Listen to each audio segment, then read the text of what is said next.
Welcome to the Cold Steel Podcast, hosted by Amir Farouk and myself, Chad Ball. We consider it an absolute privilege to bring you guests from around the world who are truly experts in their craft. Our mission is to offer you a combination of not only masterclasses on clinical surgery topics, but also insights into achieving personal growth, productivity, and fulfillment as both a surgeon and perhaps more importantly, as a human.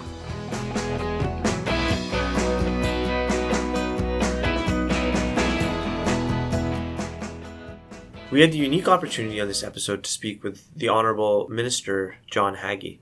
Dr. Haggie is a general surgeon who spent his career in Newfoundland and Labrador, and at the end of his career as a general surgeon, went on to become elected as a member of the House of Assembly in 2015. He was appointed to be the Minister of Health at that time and has continued to serve in that portfolio ever since.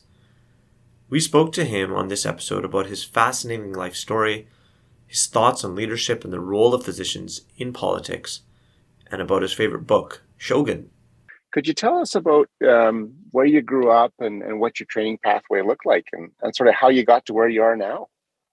Yeah, sure. It's a kind of convoluted route. I was born in Manchester in the UK, a boomer, and went to high school there and went to medical school there. It was at a time when there was a big expansion of the healthcare system, the National Health Service, and training local high school students to practice locally was the aim of the day. And it's a theme that has cycled round and certainly is popular in Newfoundland and Labrador at the moment, again, as a topic.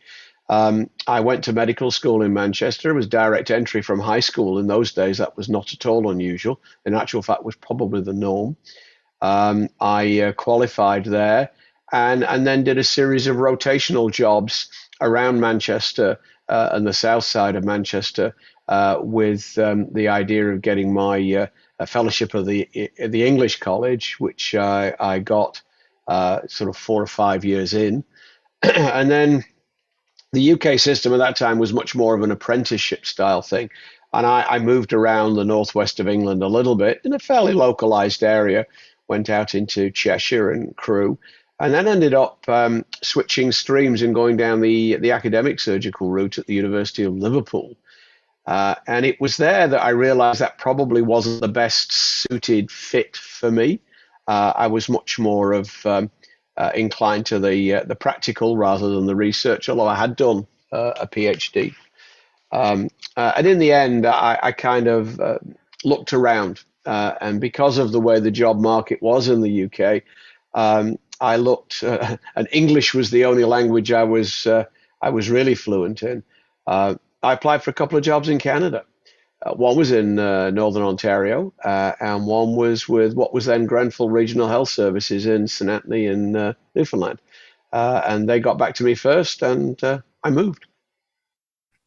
A tremendously fascinating life story.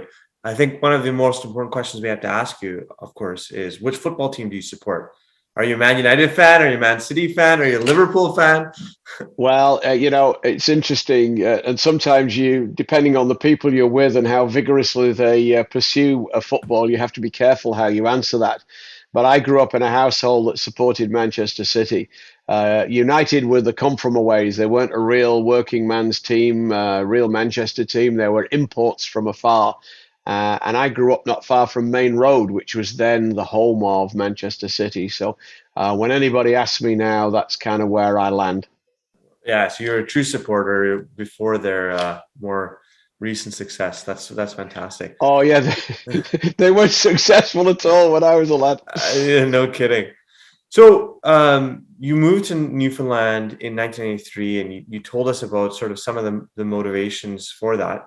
What was that experience like coming from the UK and coming to Newfoundland in a very different kind of environment? What was that experience like?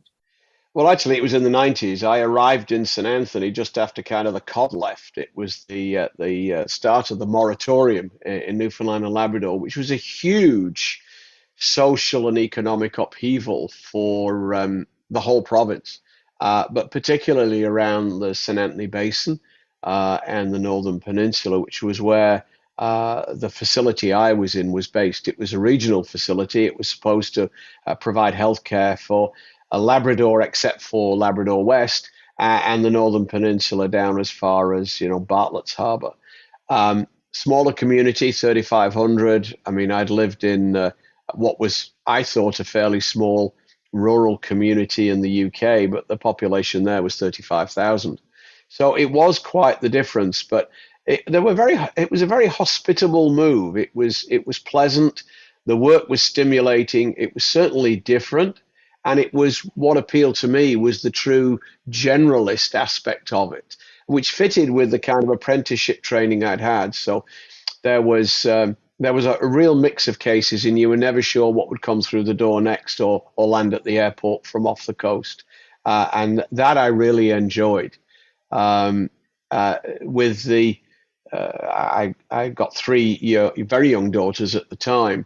After a while, my wife and I sort of looked and felt that maybe because of them and their changing interests, it might be better if we were in a larger centre. So in '97, we moved for me to work in Gander in the centre of the island, and we lived in a smaller community called Appleton, and that combination was super. It worked very well for 18 years until 2014, and then again, family changes, so moved into Gander proper and had a small house built there, and then changed streams. I decided on a retirement gig.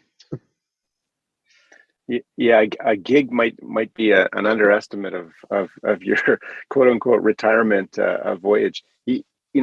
Clearly we all work in different environments, and you've had the really neat privilege, I think, of working in a number of different ones. How did working in that initial St. Anthony and then subsequently Gander region sort of shape your view as not only a surgeon but also a person? How did it impact you? Well, I think several things happened. One was I got involved in medical advocacy while in St. Anthony, and it was purely by accident. The person who'd been elected to represent the district on the NLMA board didn't like the travel. For me, looking at it slightly differently, I was the only other elected person in that area, having been elected as president of the medical staff. And so they kind of offered it to me on the basis that they were looking for anyone who'd say yes. And again, wanting to find out more about how things worked, I did say yes, and embarked on a different path for sort of, extracurricular work, which I found immensely absorbing and interesting, because it taught me an awful lot, I thought, about how the system worked. I got a real surprise in many respects when I found myself in this portfolio 20 odd years later, to realize that was an illusion and I only knew how bits of it worked. So that was, but again, that made you think about things in a different way. You got the detail of surgery, you got the challenge of the individual patient, putting your stitches in the right place, because I was still a stitcher, not a stapler, although the stapler was a great tool for certain cases. And then in contrast, my out-of-hours activities were around strategic and policy discussions. And I really kind of enjoyed those. And I realize that makes me a bit strange, but it was me. I don't think we think that makes you strange at all. It's a talent and it's a skill, and you've clearly, had that talent for a long time and a few decades now, and you certainly matured it into a pretty impressive leadership voyage. You correct me if I'm wrong, but I remember you as the CMA president in about 2010, 2011. How did that come about, and how did that impact your thought process and your voyage? Well, it's really been a matter of being in the right place at the right time. I mean, I served on the board of the NLMA, got interested in public relations and government relations while I was there. Ended up in the executive, and then ended up being nominated and elected president of the NLMA. Then what happened was there was the first doctors' strike in job action in a province since heaven only knows when. And that kind of gave me a profile amongst my own colleagues. And then fortuitously, I'd served a little bit of time on CMA in government relation, political action committee, health policy and economics kind of spheres. And then the rotation, as it were, for CMA president came round to Newfoundland and Labrador. So we had a very vigorous election campaign, which was really the first campaign I ever fought between myself and three other colleagues here who had a background in medical advocacy. And I won that election, and then was installed as CMA president 2011 to 12. So you have a year as president-elect, president, and then past president. And that was fascinating too, because that showed me a completely different view of healthcare from the national stage. It got me into the Ottawa bubble, and it was an interesting and instructive exercise, because there is that bubble effect in Ottawa, and there is that bubble effect in politics. When the House sits, you find yourself in need of going back, in my case, to the NLMA when I was with the CMA, and then in terms of the district now, as a minister, you need to go back to your own district to reconnect and kind of fact check some of the things you think you understand about what's gone on while you've been inside the bubble. But it was a really interesting exercise, and that got me interested in politics in general. And I got into discussions with my local MP. He and I shared flights on the way back at the end of the parliamentary week or the work week I had with CMA. But I got to see every province in this country, and it was an amazing privilege to do that. I think I was the first CMA president to do a real rural and remote tour for the President's Tour. I went around the top of the country. I went around northern BC and Alberta and Nunavut and Cambridge Bay. And then I think I was the first CMA president to visit Labrador while an incumbent. And great privilege and fascinating. It was like a masterclass in healthcare management, healthcare organization. You came somewhat as an outsider, right? You came from the UK to Canada, and then worked your way into politics, into sort of medical politics, and then really made a big transition into the national and provincial stage on a more broad societal level and became elected and now have been serving a role as a minister. I wonder, do you think that your outsider role has allowed you to see things in a bit of a different way and with a different light? And is that part of the motivation for you to get into politics, in that you could perhaps see things in a bit of a different way than perhaps people who had always lived in that system? Do you think that has played a role in your motivation to get involved with leadership in politics? I think it has. I mean, if you look back at my involvement in medical politics in the UK, it was non-existent.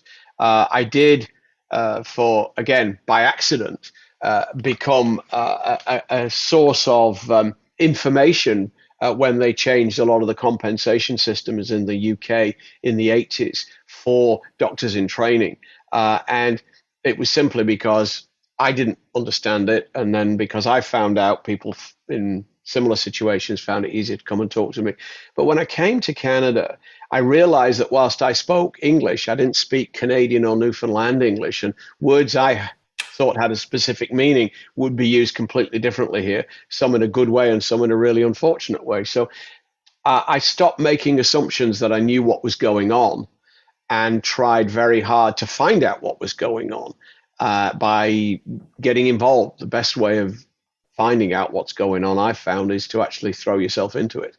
And that's kind of what I did. And the more I knew, the more I realized I needed to know. And at some point, you do have some ideas where you think you can actually change the status quo in a way that will make things better, however you define better. And so that's kind of been my motivation for going to the next step. And I think looking at it slightly differently has certainly helped in some of the policy and strategy discussions. I mean, you can't bring in ideas from another jurisdiction and expect them to work unchanged or unfiltered. And the other thing is, because of the discussions that I've had to try and figure things out, I've also learned that no good idea can't be made better by further discussion and input from other people. So I think that's helped me make better decisions and provide maybe better direction for the organizations I've kind of led or represented.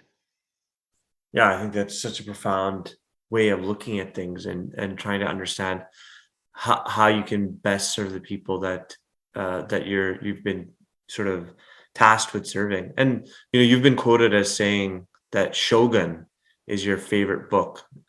You've been reading, indeed. I've read it 7 or 8 times. So that's. Can you tell us a little bit about that book? And again, that's sort of the story of this outsider who comes into Japan and really gets incorporated into this totally different culture. But can you tell us a little bit about that book and maybe a little bit about how that's informed your understanding of politics and leadership?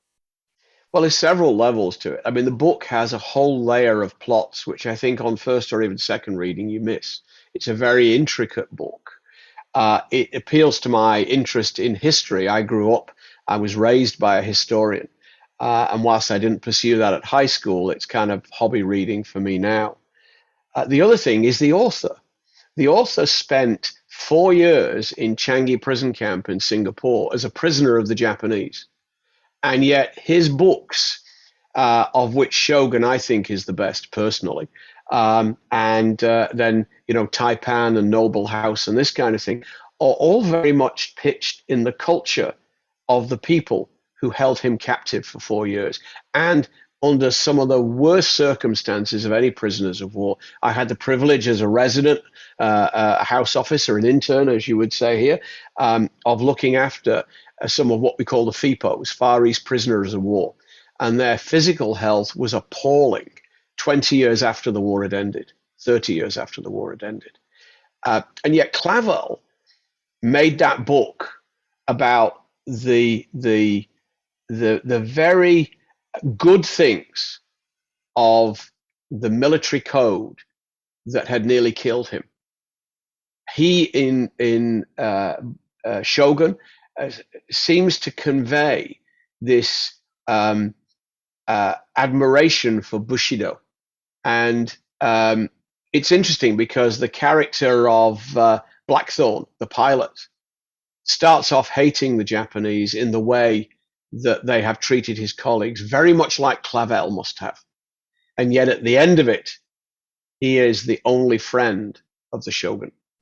Yeah, that is such a deep read. And the TV show that they made with Richard Chamberlain was a travesty. Yeah. It was a pastiche, and it was truly appalling. Yeah, I'd forgotten about that until I went back and reviewed the book again. You're absolutely right. It was terrible. It was hideous. The best thing about it was Toshiro Mifune, who was the Shogun role in that. Yes. Probably was unknown in the UK, and it didn't harm his reputation. But Richard Chamberlain was a mess. Yeah, sorry, totally.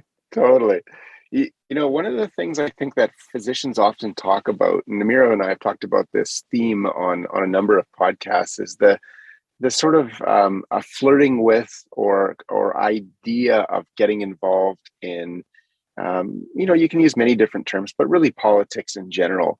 What is it about your voyage where you actually walked through that threshold, and why do you think that perhaps many physicians who talk about doing it might be absolutely superb contributors and candidates for some of these roles don't actually launch themselves over that obstacle?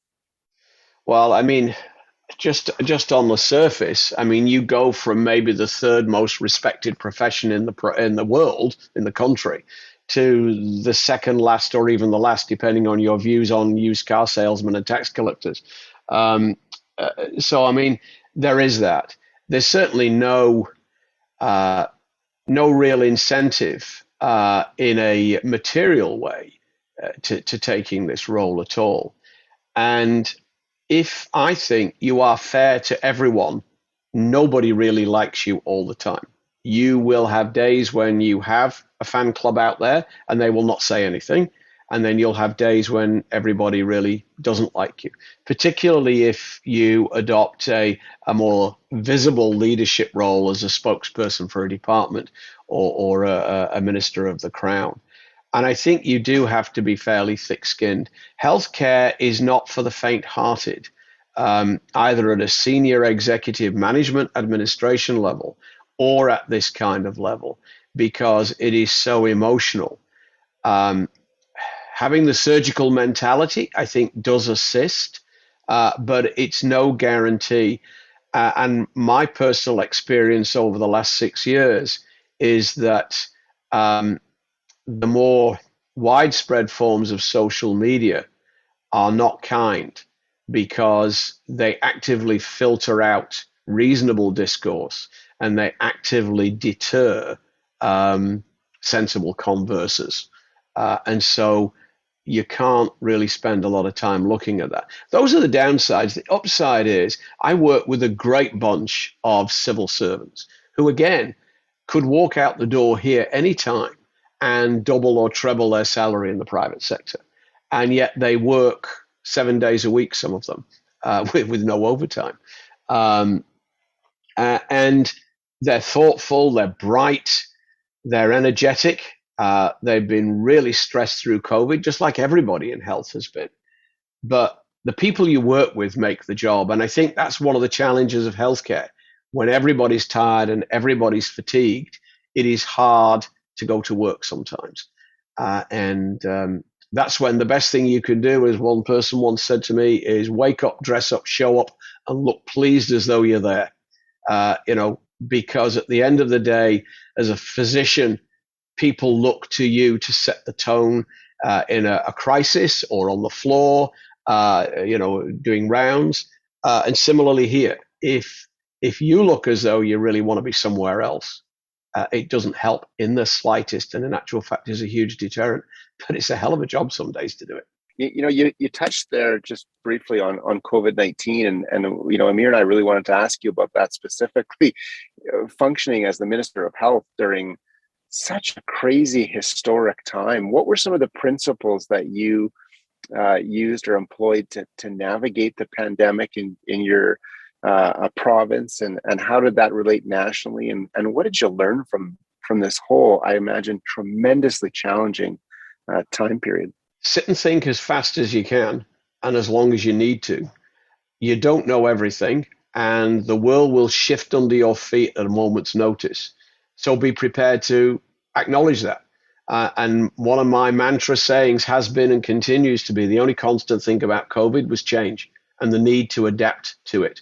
We had a small but super team of public health physicians and CDC staff and such. And really and honestly, they provided stellar advice.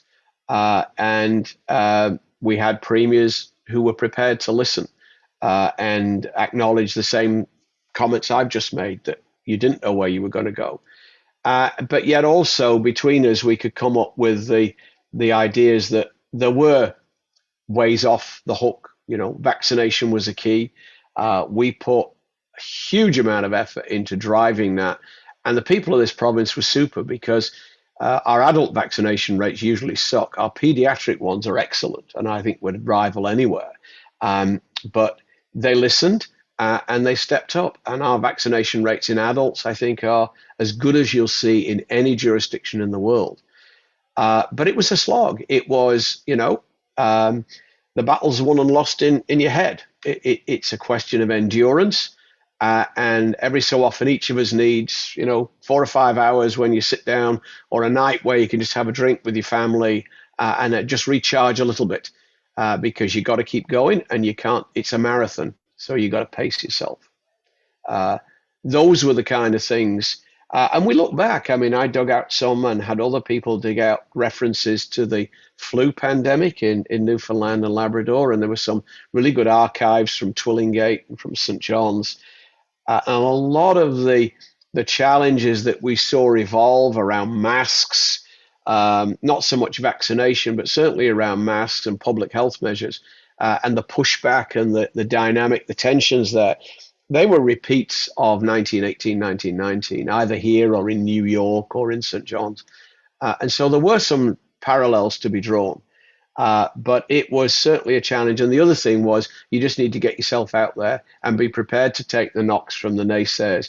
but you got to go out there in front of the media, and you've got to recruit the media to help you, because notwithstanding social media, which we used a lot, traditional media still has a crucial role to play, particularly in the kind of long form analyses and the long form reads. Social media tends to find people who are oil experts one day, economists the next, and then suddenly virologists the day after. So you have to learn to live with that. Dr. Haggie, many public health officials and people involved in health during COVID were hated. And, there's been a number of really good analyses about particularly public health officials in the US who actually faced a tremendous amount of hate and criticism for their roles with COVID-19. I think uniquely, you actually became quite loved for the way that you handled many aspects of the pandemic. And in fact, there's this whole Haggieisms type thing that was born, where people were like embroidering your sayings on various things. Like, one of my favorites is like your phrase, "Please don't let them lick the handle of the shopping cart." Or, another one was like, "If you swipe right on Tinder, you might get more than what you bargained for." How did you kind of latch onto this very kind of pithy, memorable kind of way of speaking, and rather than, I think, the verbose things that we're usually used to hearing from our elected officials? Well, I mean, I got myself in trouble as a resident because I used to use humor to try and, diffuse tense situations. It works, but the one thing I learned the very hard way was you really had to be very careful about it. To be honest, the first few COVID briefings that we did, I had no notes. There was no script to run this by. And my poor communications director got told off once by someone for not preparing the minister adequately. But there was no prep you could do. We settled into a routine, and some of these phrases just popped into my head. I mean, I've got, 3 daughters, they've got grandkids, and, teething toddlers chewing on the handles of a shopping cart is just something you used to see in supermarkets and big stores. And the Tinder piece, I mean, there was a huge discussion on the internet, of course, around that time about sexual transmission of COVID-19, and there were some really amusing comments, and I thought that was the only one that seemed to me to be fit for general consumption, because we were talking about the use of apps, and I don't know why the media went that route, but I think they were struggling for questions as well, because I know they used to look at their Twitter feed and their personal emails in an attempt to find material. So it just popped up organically. And I think it did help because it made you a bit more relatable, because you're right. I dislike government speak as much as the next person, but there are occasions when you really need to be extremely careful of even the adjective or the noun that you use in a certain circumstance. For most people, it probably isn't that crucial, but there are always groups who will be looking to see themselves in what you're talking about, not necessarily COVID, but pretty well anything. And you have to be aware that your audience is not the general public. There is no general public. There is the public in general made up of groups with different views, and you have to try and be respectful of those. So that's why the language is often so formal, and there's a place for it. Don't get me wrong, but there's also a place for a little bit of spontaneity. And I think in the early days, when everyone was looking at doom and gloom, when we had our first cluster and that kind of thing, it just kind of rolled off the tongue.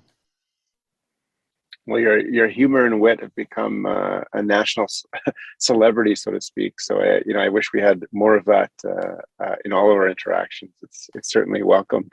There's no question that COVID and the current pandemic has probably been one of the biggest challenges, I think, in all of our lifetimes on the healthcare side. We continue to struggle in many ways, I think, in many provinces, in particular the province I'm in Alberta right now on the healthcare side. But I'm curious, both locally as well as nationally, where do you see Canadian healthcare in terms of challenges over the next, say, 5 or 10 years? Where are we going, and And where do you see those speed bumps coming? I think there's a splitting of approach. Back when I went into this business, for want of a better word, it was very much that technology was going to solve the problems. You needed a better diagnostic scanner, you needed a fancier cardiac surgery procedure, or you needed a different cancer drug. And those have a place. There's absolutely no doubt about it. But what has become very obvious in Canada, particularly in those provinces with an aging demographic, Alberta may be slightly different at the moment in terms of where they are there. Certainly in terms of Newfoundland and Labrador, we need a rock-solid primary care provision system. And our Health Accord document has started us walking down that road and has really provided us with a snapshot and an analysis to put it into a cohesive package. And so really it's kind of low intensity, sometimes low tech, community level engagement with people who have chronic illnesses that's going to make the biggest difference. And long term, we've always known, but kind of paid a bit of lip service to, the issues around preventative medicine and social determinants of health. Our Health Accord NL document ties all that together. And so we're looking as a government at the things outside my shop that will make a difference. So how do you lift people out of poverty? What's the role of minimum income guarantee? Does minimum wage work in that regard? What about housing, particularly in our more rural areas? And we have several Indigenous partners we need to work with who we could support as they work their way through challenges which are more noticeable than the non-Indigenous communities, for sure. So I think those two threads have to be balanced, because one is very expensive, very glitzy, attracts fundraising from foundations and this kind of thing. And the other is very low key, very understated, but for my grandchildren will make more difference. One of the questions we try to ask all of our guests is, if you could go back in time and give yourself advice as an early career surgeon, or perhaps even as a chief resident, what advice would you give yourself? Well, in surgery, I would say listen to the team lead on the floor. I've had 3 or 4 over the course of my career, and they have been absolutely invaluable. Keep your ears open and your mouth shut sometimes. As one of my colleagues says in the house, you got 2 ears and 1 mouth. There's a message there.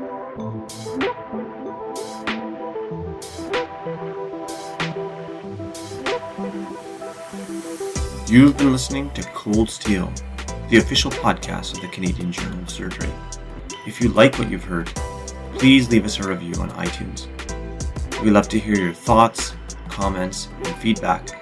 So send us an email at podcast.cjs@gmail.com or tweet at us at CanJSurge. Thanks again.